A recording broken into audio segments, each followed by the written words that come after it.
Gandang gabi ho sa inyong lahat. Gandang gabi. Kala niyo si Kitty, no? I love you too, Ma'am. Sandali lang, ha? Sandali lang.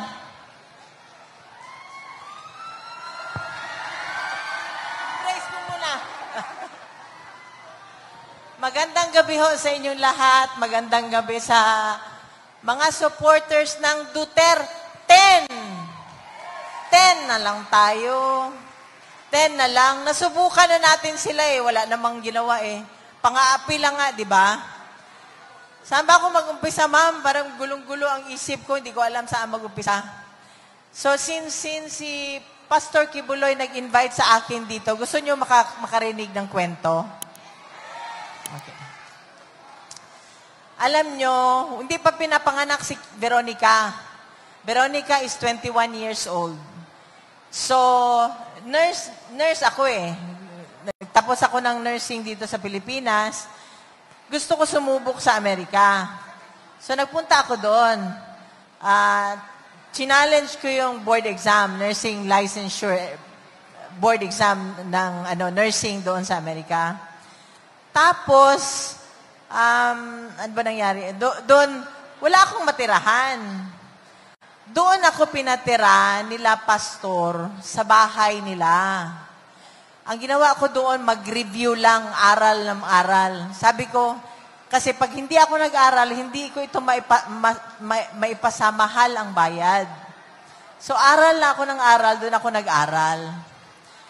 Alam mo, doon ko na-experience, alas 4 ng madaling araw, gising na sila, nagpe-praise and worship na sila. Tapos, bago matulog sa gabi, mga after dinner, ganun din, nagba-Bible reading, tapos praise and worship. So, nakita ko rin sa kanila, yung ginagawa nila sa mga, lahat ng members. Ma'am at sir, ang ginagawa nila, tinuturuan nila paano maging mabuting tao, paano magtrabaho, paano mag-contribute. I mean, kung meron kang talent, i-develop yung talent mo. Kagaya nung nandun sa yung nandun sa Hague, si Anton, saka ko lang nalaman, hindi pala yun siya reporter or newscaster. Ministro pala yun. Kaya yun nung nandun ako, sabi ko, hindi kailangan every time before mag-start yung gathering namin, gusto ko may prayer. So sabi ko kay Anton, mahanap ka na ng kahit sino ang mag-lead. Tapos siya ang nag-lead. Surprise ako dun sa first month anniversary, April 11. Diba, nandun, may maraming mga Pilipino doon. Nag-gathering, nagkukwentuhan, tapos yun na nga, bago nag-umpisa, dasal. So, yan ang ko, walang kriminal sa grupo ng KOJC. Walang kriminal dyan. Tinuturuan lahat magtrabaho, tsaka Bible-based yan. Nag-aaral yan sila ng Biblia. Kumakanta lang yan sila ng mga Christian song. Naalala ko nga nung birthday ni Pastor. Alam mo ba, imbis na invited kami noon presidente pa siya noon, nung pinaka-last na birthday ni Pastor. Imbis na kumanta ng yung mga worldly song, si Pastor hindi mo talaga mapakanta ng worldly song. Hindi mo pa mapakanta ng Killing Me Softly yan. Hindi mo pakanta ng Frank Sinatra yan. Ang kinakanta niyan, puro lang Christian song. So, ganun si Pastor. Tsaka, ang pagkakakilala ko kay Pastor, mabuting tao si Pastor. Wala nga kaso di ba? Walang kaso. Ano nangyari nung Naalala ko nga nung nagkagulo na noon kila Pastor, doon sa Davao, sinulong na yung lugar nila, may nagtanong sa akin, na kaibigan namin, sabi niya, merong ano daw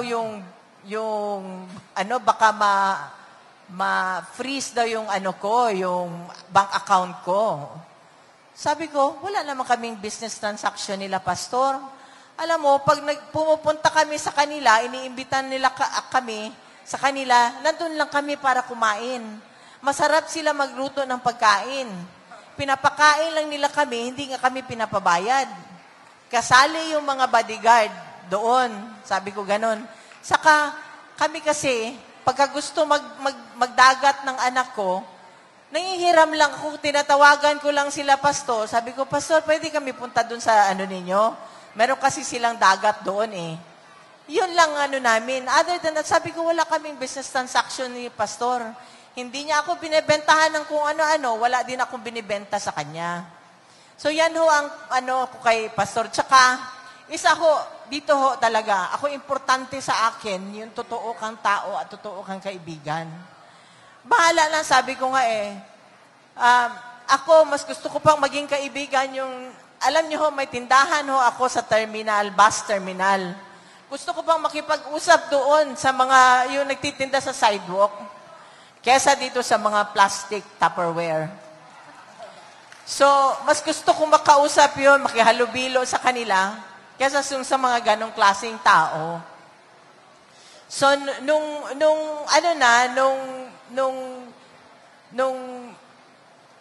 sabi ko nga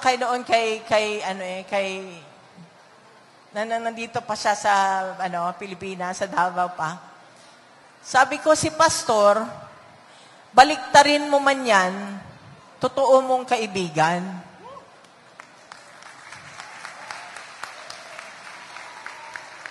Inoferan man siya ng pera, hindi mo nila kayang bilihin. Totoo mong kaibigan. Kinulong na nila, kaibigan mo pa rin. Yun ang sabi ko kay PRD noon. So, yan ho, diyan nyo na ho makita kung anong klaseng tao, yung bang hindi ka lang mabuti porket na habang nasa baba ka pa. Makita mo yung totoong pag-uugali ng tao pagkat nandun na siya sa taas na. Nag-iiba ho ang ugali. Alam niyo ho, nung nanalo siyang presidente, grabe ang dasal ko. Sabi ko, Panginoon, help me to be humble. Kasi ayaw ko ayaw ko yung madala ko. Kaya, I stick to my old friends. Hindi ako, marami yun noon na nag-iimbita porket naging presidente na siya, si ganito, ayaw ko na lang bagitin. Diba? Ayaw ko na lang bagitin, pero nag-iimbita. Hindi ho ako ganon na tao. Kaya nagtatago ako kasi ayaw kong maimbita sa kung saan-saan na ayaw kong puntahan. Ayaw kong makipagplastikan. Buti pa dito. Alam ko, totoo yung kaharap ko. Diba? Buti pa to. Palakpak. Pag sinabi mo, pangit ka, Hanilet. Sasabihin nyo, di ba? Ayaw ko ng bahala na yung hindi, ang karamihan ngayon, ma'am, nung panahon ni former president, nakabuntot. Bigla ka na lang magulak. Kaibigan ba namin to? Bakit biglang nandyan na lang, di ba? Ngayon, ma'am, wala na sila, ma'am. Okay lang, ganun talaga. Wala na. Okay lang yung wala na. Ang problema, gawaan ka pa talaga ng masama. Kagaya ng ginawa nila ngayon kay former president. Alam mo, ma'am, hanggang ngayon para sa akin parang bangungot. Kasi kidnapping talaga yun eh. Hindi ko akalain na pwede ka palang tanggalin, ilipad ng ibang bansa na wala kang passport. Kasi nung time na yon, miski nagaling kami sa Hong Kong, yung yaya ni Kitty yan na yaya ni Mira ngayon, that means 21 years na siya sa amin. Sabi ko, kasi ilang araw ng absent, binook ko na yung flight nun pabalik ng Davao. So, ibang gamit namin, dinala na niya. So, kaya nung nagtaka ako, sabi ko, nung nandun kami sa Villamor, ma'am, paikot-ikot ako. Ako ang lumalabas eh. natulog na lang si PRD noon kasi maaga yung flight namin. Natulog siya doon sa sofa. Nakita niyo yung litrato noon, di ba? Sa sofa siya natutulog. Ako, labas ako dito sa exit na to, labas naman ako doon, di ako mapakali. Kasi gusto kong malaman anong mangyayari, ano ba talaga. So, yung isang lawyer doon, tinanong ko, sabi ko, attorney, anong papeles na? Sabi niya, ma'am, ayaw ipapasok ang papeles para document yun na pirmahan niya para madala sa Supreme Court. So, tapos sabi niya, attorney, paano yan? Halika, labas tayo, kunin natin. Tapos sabi niya sa akin, may nagawa ng paraan. Nagawa ng paraan, meron daw kaya pala matagal, kasi ang kapal, ganito kakapal. Hindi ako mapakali, tulog kasi siya Ikot ako dito, nagtaka ako, bakit may eroplanong maingay sa labas? Na umaandar, hanggang umaga yun, magmula pagdating namin doon, hanggang gabi na yun. So, yun, nung napuslit ko, yung napirmahan na niya yung document, di ba kita nyo nang nangyari? From paglabas namin, di ba kitang, wala namang, sino ang hindi nakakita nun? Sino ang hindi nakakita? Lahat, di ba? Napanood nyo lahat, di ba? Di ba? Nasa social media lahat.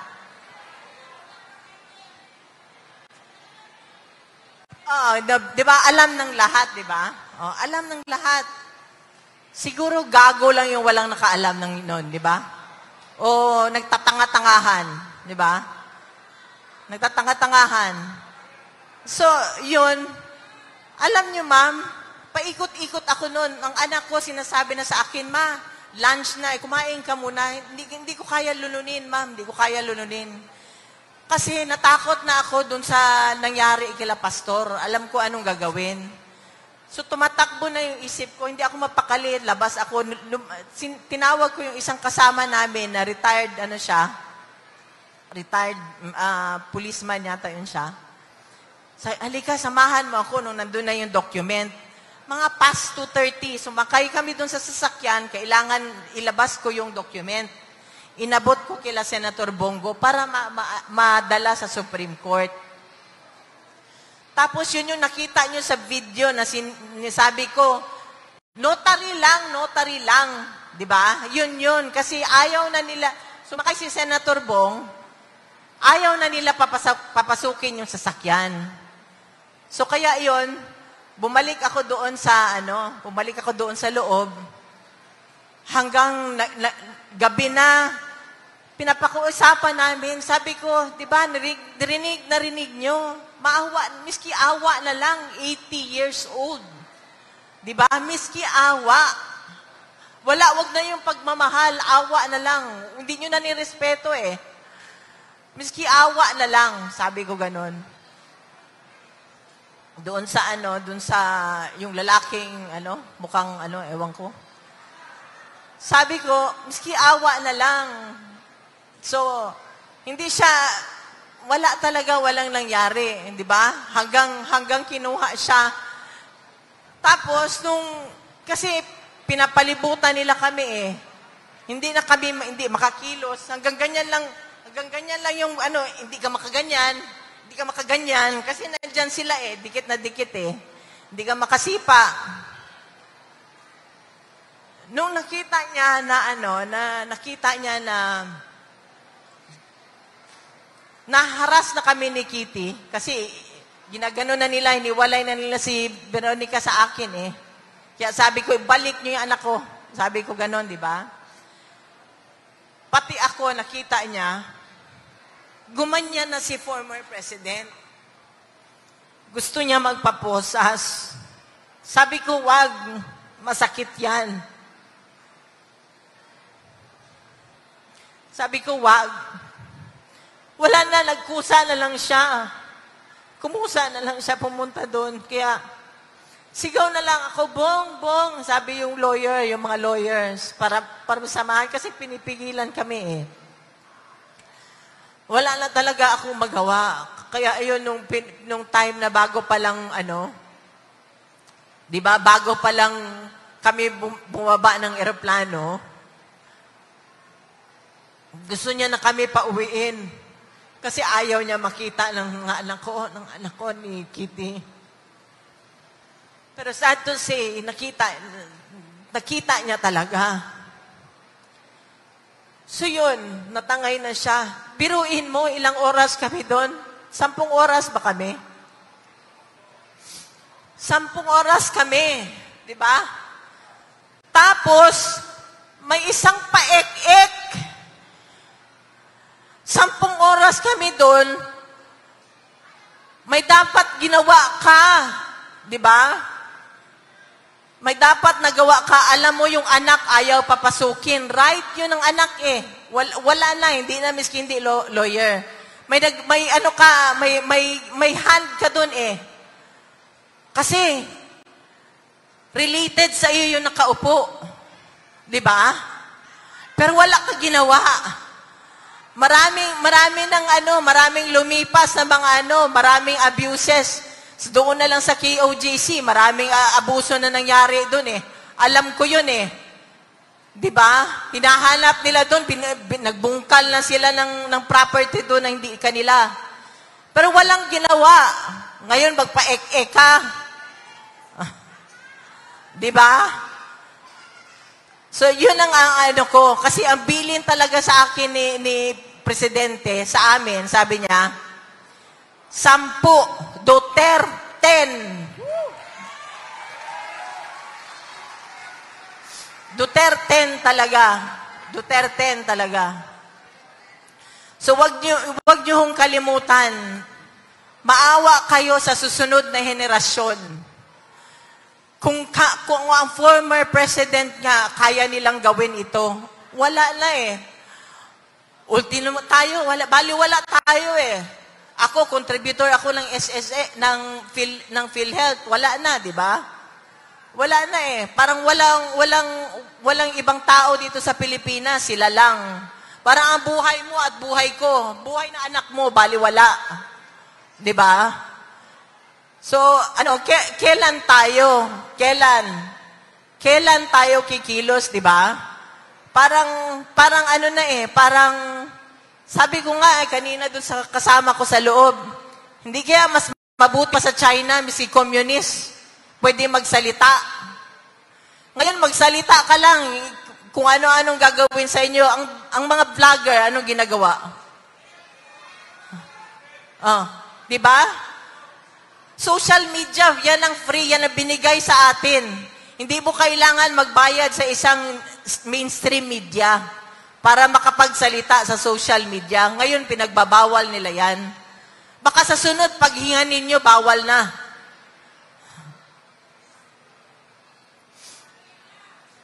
Ang isang kinakasakit ko talaga ng loob, ma'am, tsaka sir.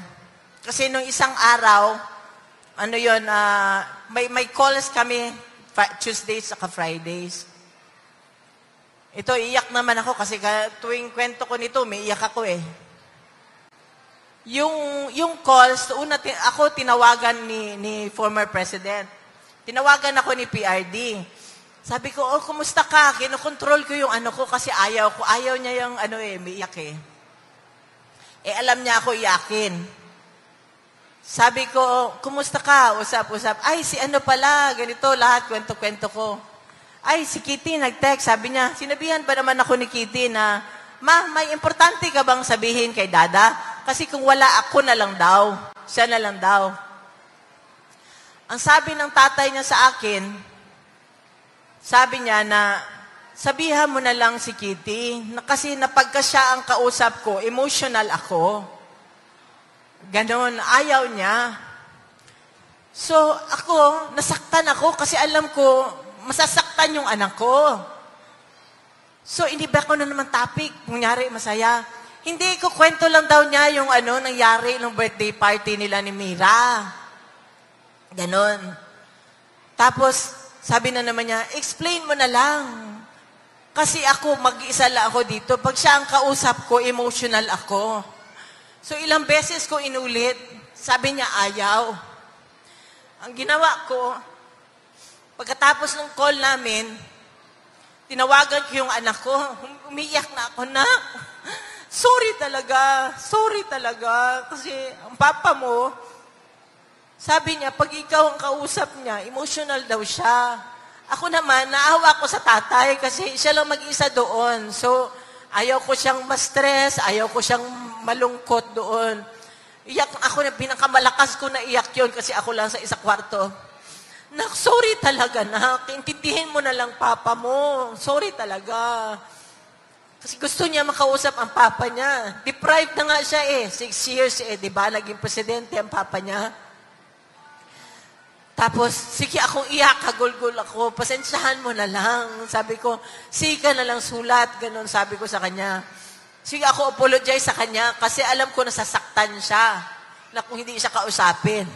Tapos maya-maya sabi niya, ma, sandali lang ma, may tawag ma.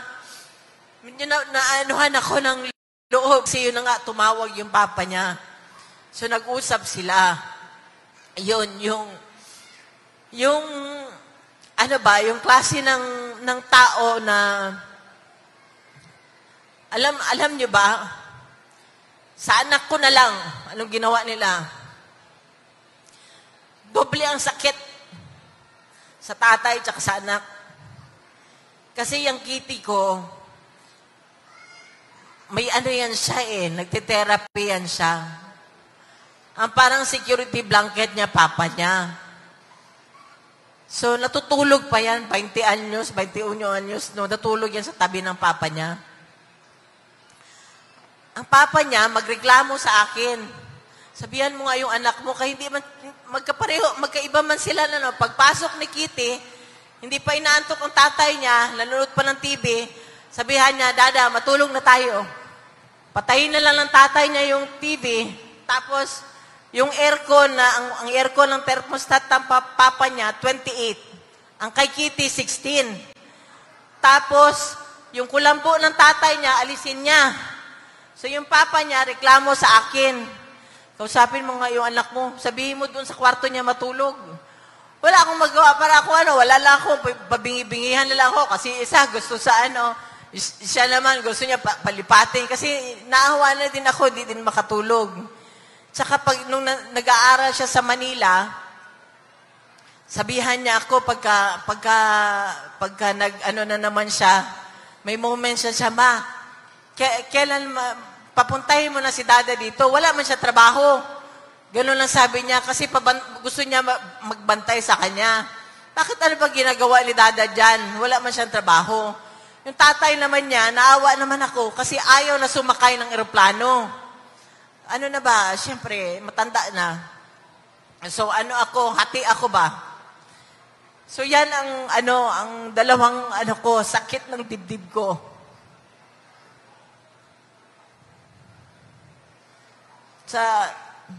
Kay former president, tsaka sa anak ko.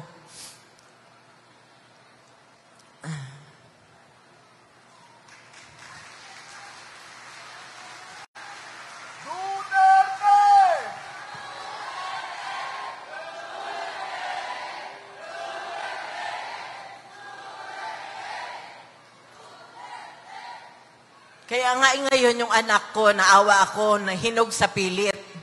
Kita mo, biglang nag-mature. Bigla talagang nag-mature. Parang overnight nag-mature siya. So, dati yan, yung hindi niya kasi makuha sa akin, sa tatay niya, dinadaan niya dun sa tatay niya. Ganon yata pagkababae na anak, di ba? Sa tatay niya, Kaya, minsan yung si Ninong Bong niya, sinabihan na iyak doon iyakan kami ni Senator Bong, pagtawag na iyak. Kasi kilala niya rin Iyakan kami sa telepono. Tapos, nung tinext, lalo pa siya umiyak nung tinext siya sinabihan siya ng anak ko na, Ninong, ikaw na lang muna ang papa ko kasi wala akong sinabihan niya. Kasi nga yan, yung hindi niya nga ako ang yung disciplinarian ako So, hindi niya makuha sa akin, doon siya sa tatay niya. So, yung presidente siya, ginawa niya lahat, di ba? gusto niya maging maayos ang pamilya, walang adik sa pamilya. Kasi, ma'am, nung sa Davao, may kapitbahay kami doon. Former teacher siya ni Congressman Paulo, Congressman Pulong. Lumapit, mayor pa siya noon, lumapit. Sabi sa kanya, natatakot daw silang mag-asawa kasi adik yung anak nila. Sila ang nag-aaway pagka kunyari napagalitan, bakit mo pinagalitan? Gising sila buong gabi, adik yung anak nila eh. Takot sila gurgurin eh. Yun ang ano niya. Naalala ko nung pag-ikot namin, halos lahat nun may placard, di ba? Mayor, abiyanan ko, adik. Lahat, di ba, no? Nung naalala nyo, 2016. Alam mo, ako lang talaga ang nag-refuse. Hindi ako nagpakalbo, di ba? Kasi naaway ko siya nun eh. Alam ko kasi magtatrabaho siya eh. Wala siyang pakialam. Wala siyang pakialam kung anong mangyari sa pamilya niya. Basta gagawin niya yung panunumpa niya. Ganon siya na klaseng tao eh. Nanumpa siya eh. Hawak ni Kitty yung Bible. Ganon siya eh. Kaya nung araw-araw na siya umaalis, pinapakain ko siya ng sermon, nagagalit siya. Tuwing kumakain kami bago umalis, sabi ko, pag tumakbo ka, ganyan-ganyan, wala ka ng privacy, ganyan-ganyan, lahat. Ayaw ko talaga nung ano na yun, na tumakbo siya. Pero wala, nung nakita ko na, nung first na sa Cavite, nakita ko na yung ng tao eh. Tuwing mag-a-announce siya ng against sa mga drug addict, alam nyo ma'am, kahit saan ako ma'am, tumatayo ako bigla akong napapatalon sa kinauupuan ko. Pag sinabi niya, kayong mga kurap, kasi iniisip ko yung anak ko ang balikan. 12 anyos nang siya nun, ma'am eh. 'Di ba? Yun ang ko kasi siya lang yung siya yung minor, walang posisyon sa gobyerno. So yun ang ko, alam ko talaga yung panunumpa niya, gagawin niya talaga. Kaya ayun, lahat ng mga may sakit, ang PGH, magkano ang budget nun? 'Di ba? Ang sabi ng doktor nun, kala nila ang 100 billion na budget is one time lang, monthly yun. Napupunta sa mga may sakit. Kasi alam niya yan eh. Nung mayor siya, alam niya ang pinakaunang inilalapit ng tao, mayor, na ospital, may sakit ang nanay ko, mga ganun, di ba? Wala talaga. Katawan yan ng tao eh. Hindi mo maano yan. Lahat ng pamilya, pag yan ang dumating, kahit na gaano karaming ipon mo, 'di ba? Talagang mawawalan ka pag yan ng Kaya nga sinabi, health is wealth. Pag nagkasakit na, wala na tayo. So yan ang sabi ko nga eh, kung sino pa sabi ko, buti pa naging gago ka na lang ng presidente ka. Mas hindi pa siguro masakit, no? Sana sabi ko, ka na lang, nangurakot ka na lang, kung ano ginawa mo. Pero hindi eh. Miski na pagod siya, pinilit niya talaga. Miski na sa edad niya, pinilit niya, pinupuntahan niya. Miski na sa Marawi, alam niyang delikado na pumunta siya, lumilipad siya, papunta doon, di niyo ba yun alam? Di ba? Lahat ng pinipilit niya, sinagad niya talaga yung katawan niya. Nasagad talaga ang katawan na sulit talaga yung pinasweldo nyo. Sabihin ko sa inyo, sulit talaga.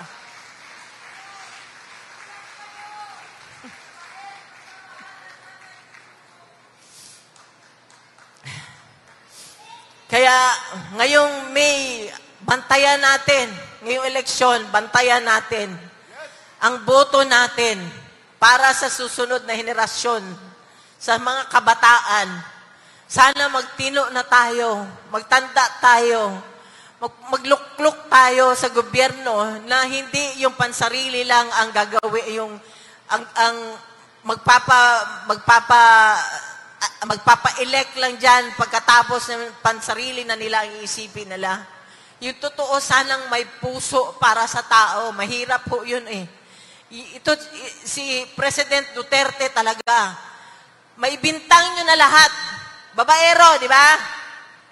Oh, pero yan, patriotism, di mo maano yan sa kanya. In fact, pwede ko sabihin pa, mas minahal pa niya kayo, ang bansa, kaysa sa amin. Kasi hindi niya inantala ang sa family. Hindi niya inantala na makidnap ba o maano ba ang pamilya. Salamat, ma'am. Salamat.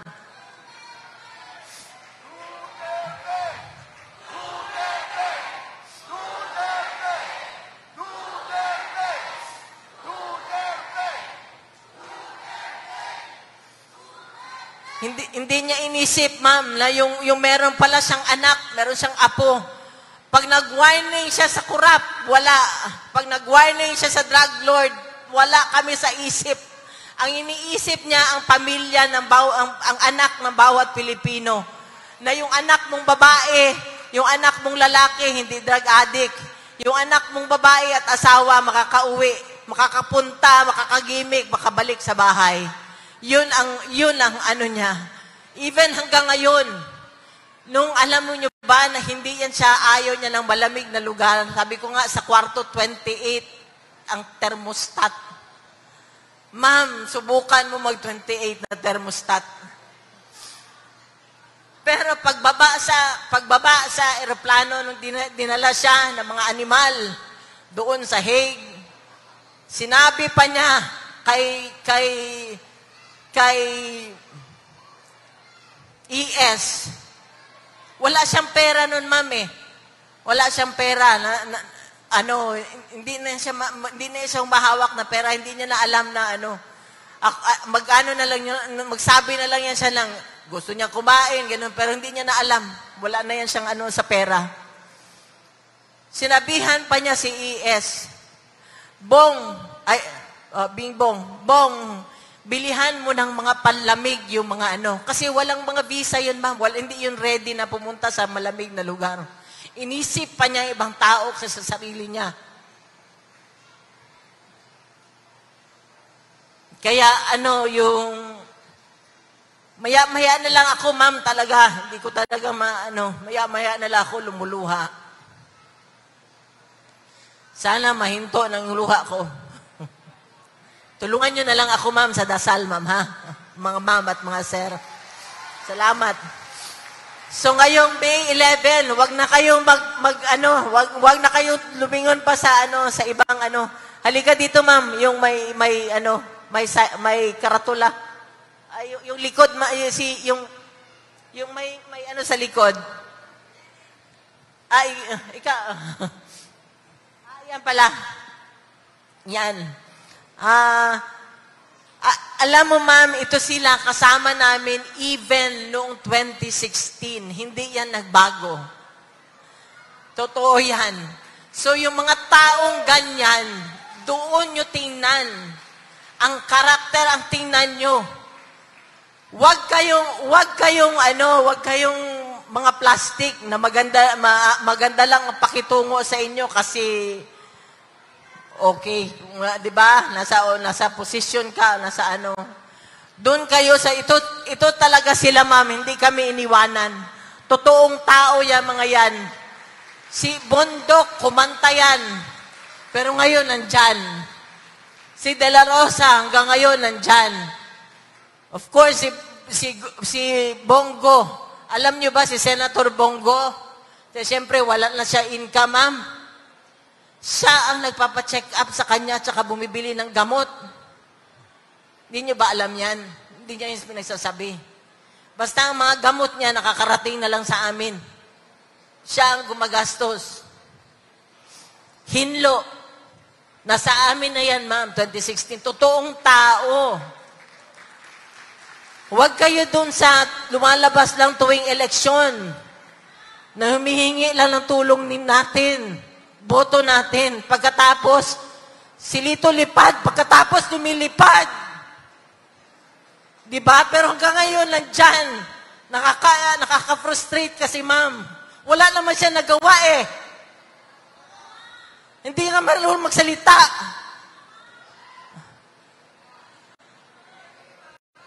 Lambino, nandyan na yan.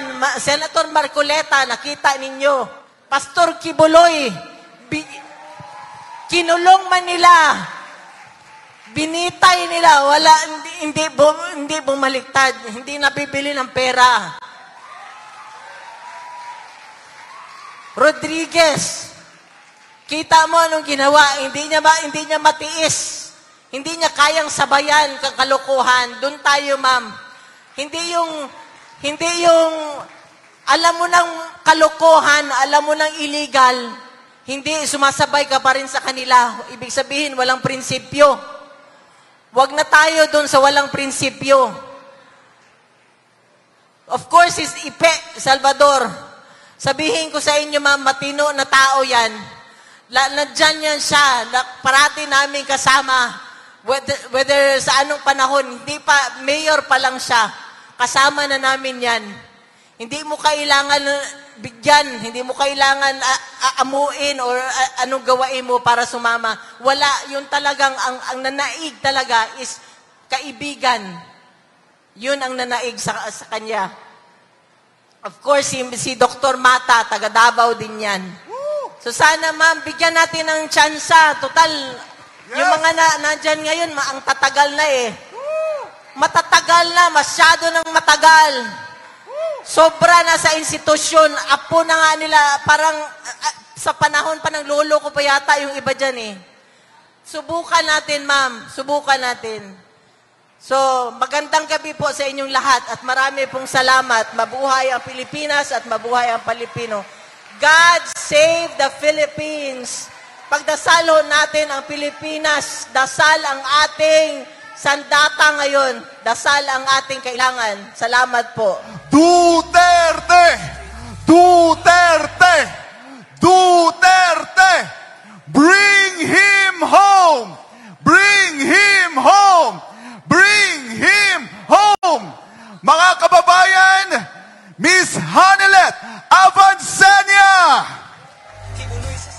At sa mga oras na ito, hinihiling po namin ng lahat na manatili po tayo dito sa stage kasama ang mga senatorial candidates at representatives ni Pastor Apollo C. Kibuloy. Mga kababayan, alam natin na masakit para sa atin ang iligal na pagka-aresto kay dating Pangulong Rodrigo Roa Duterte. Lahat nadurog ang ating mapuso nang makita natin si Tatay Digong na dinala sa The Hague, Netherlands. Pero sa kabila ng napakasakit na nangyari, nakita ng mga kalaban, nakita ng buong Pilipinas, nakita ng buong mundo ang pagkakaisa ng bawat Pilipino. At ang sigaw ng bawat isa ay Duterte pa rin. Sa mga oras na ito, muli nating ipakita ang pagmamahal natin kay Tatay Digong. Kahit hindi man natin siya kasama, kahit siya ay nag-iisa sa The Hague, Netherlands, siya ay nananatili sa ating mapuso. Kung may mga cellphones po tayo, mga kababayan, i-on po natin ang ating mga flash. Ipakita natin sa buong mundo ang bit-bit nating liwanag sa madilim na Pilipinas. Ipakita natin sa buong mundo na mahal natin si Tatay Digong. Ipakita natin sa buong mundo na ang Pilipinas, Duterte pa rin.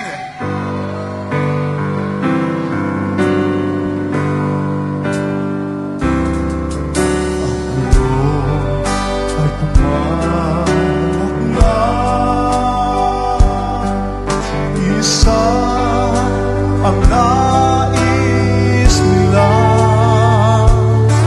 isigaw ang nadarama. Pilipinas muling magsama-sama. Pilipinas, Duterte pa rin ang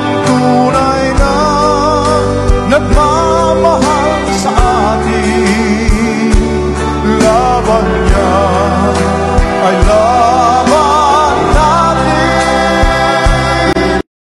Pilipinas, Duterte pa rin.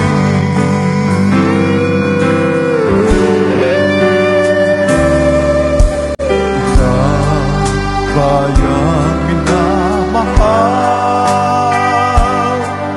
lagi kang ipagdarasal,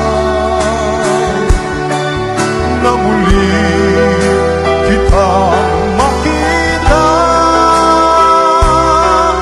Pilipinas, bangon may pag-asa pa. Pilipinas, Duterte pa rin ang tunay na nagmamahal sa atin. Laban niya ay laban natin. Pilipinas, Duterte pa rin.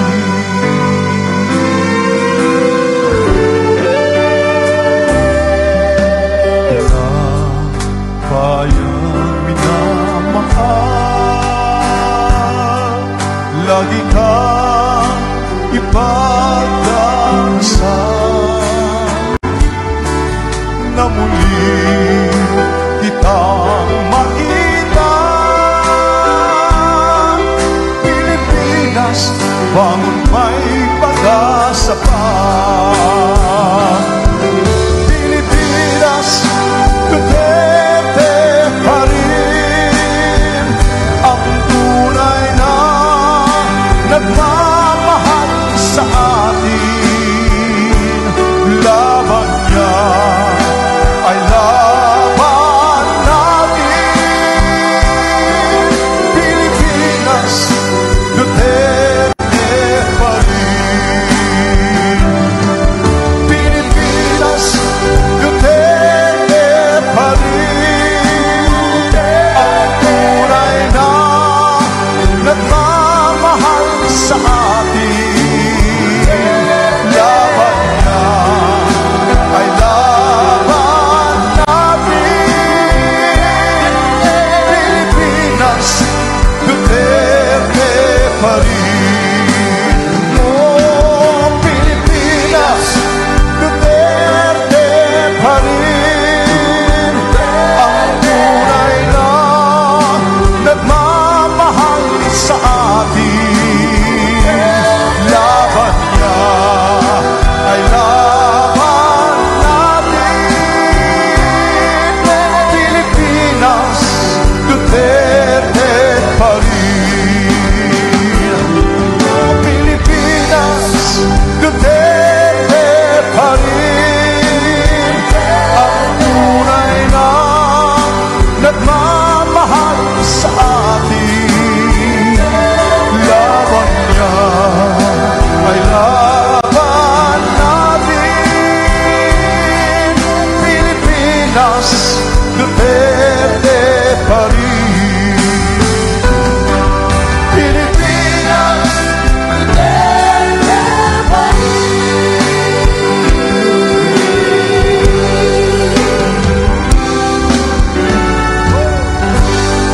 Duterte! Duterte! Duterte! Duterte!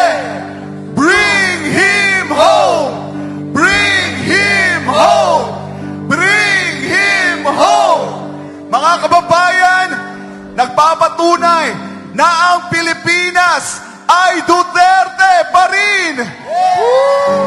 Mabuhay si dating Pangulong Rodrigo Duterte! Mabuhay ang mga Duterte! Mabuhay ang Duterte! Mabuhay ang PDP laban!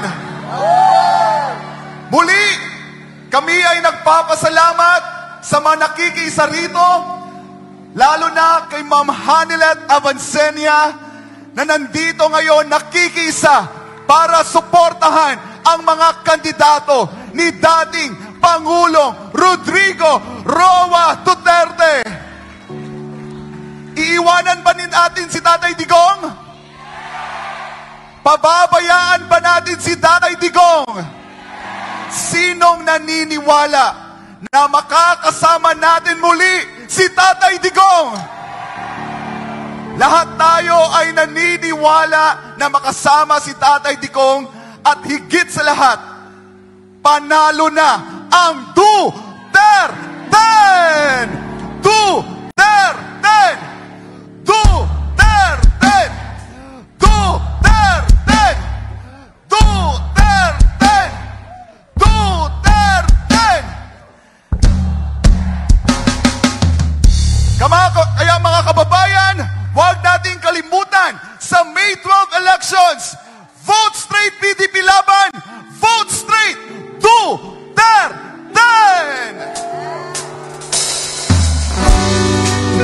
Come on.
Kung tunay na Duterte, ang Pilipinas unahin. 10 may asin, humanda kayo sa amin. Bondo, Pato, Bongo, Hino, Mata, Macoleta, Lampi, Rodriguez, Salvador, Tibuloy sa Senado.